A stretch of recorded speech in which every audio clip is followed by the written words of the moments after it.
Spider-Man No Way Home is now exactly 1 year old, so today I'm going to be giving my Spider-Man No Way Home review. Now, first up, we have the acting category, and I'm going to be giving this movie a 10 out of 10 for the acting category because these characters don't feel like actors. The Spider-Man have amazing chemistry because the three Spider-Man actors have pretty good chemistry, and overall, the actors make the movie a really fun time. Now, a recent problem with Marvel movies is that the CGI has been pretty bad, but it kind of started after No Way Home because No Way Home CGI was absolutely incredible. Like all of the villains that they had to CGI, like Sandman, the No Way Home sunset scene towards the end, that was all amazing, and it was all CGI. Like you cannot tell me that they did an amazing job with this. Now, the story, I'm going to be giving another 10 out of 10 because this is the best story for a Spider Man movie we've had yet.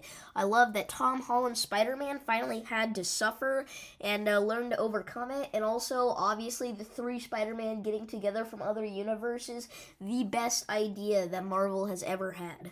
Next up, we have the setting. Now, this was a pretty basic setting in the beginning to the mid range of the movie, where it was just in the city, but the final battle being on the Statue of Liberty with the Captain America shield is something that I know that I will never forget. Next up, we have Peter 1, 2, and 3, and surprise, surprise, I'm going to be giving them all a 10 out of 10.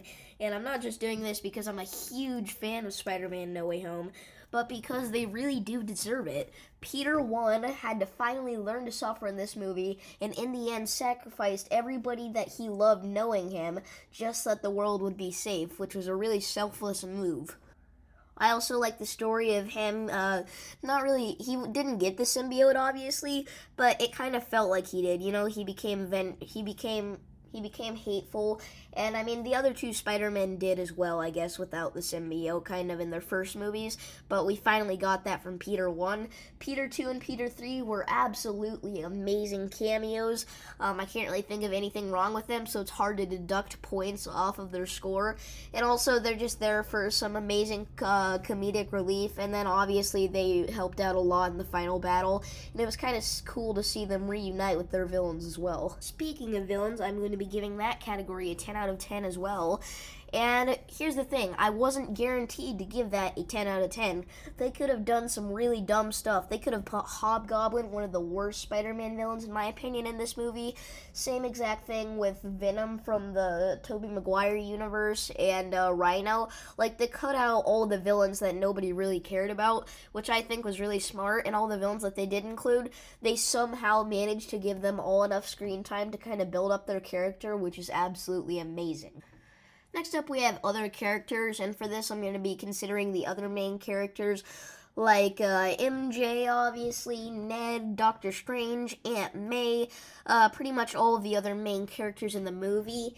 And overall, they were really good. I'm not going to be giving it a 10 out of 10 like I did for everything else because they didn't do something that made me never forget them in that movie. I mean, obviously, they did a really, really good job, but and their stories for their actual characters were good too.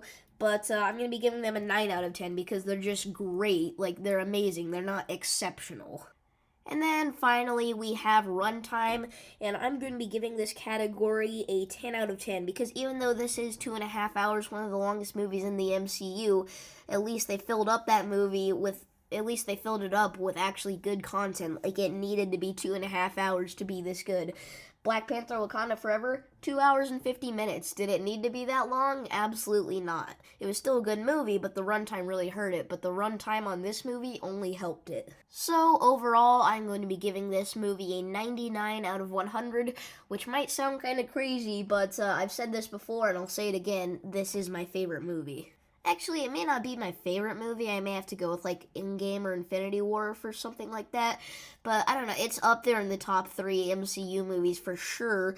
Probably one of my top 3 movies of all time. Even though this movie didn't achieve the perfect 100 out of 100, I'm just going to call it a perfect movie.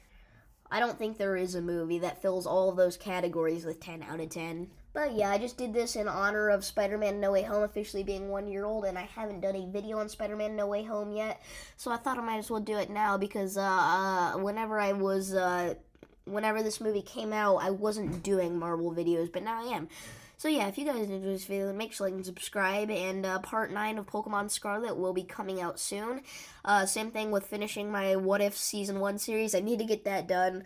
I'm planning on filming the next episode soon, so yeah, thank you guys for your understanding, and I'll see you in the next one. Peace.